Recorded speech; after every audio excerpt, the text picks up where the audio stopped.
Natanong mo na rin ba to sa sarili mo? Bakit ang mayayaman, payaman ng payaman, at bakit ang mahihirap, pahirap ng pahirap? Ganito kasi yan. Usapang real talk lang. Pansinin mo yung mahihirap. The moment na kumita sila ng pera ngayon, ang una niyang gagawin, ibili ng luho. Andiyan yung bibili sila ng mga gamit. Like cellphone, damit, sapatos, or kahit anong gamit na hindi naman sila kikita ng pera. Pero pansinin mo mayayaman. Ganito sila mag-isip.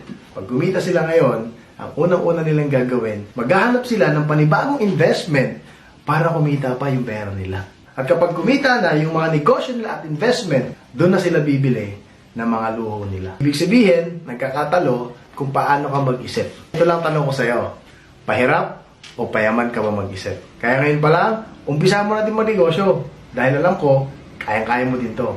Kasi nga pang icon ka. Kaya share mo to sa mga kilala mo na dapat marinig to.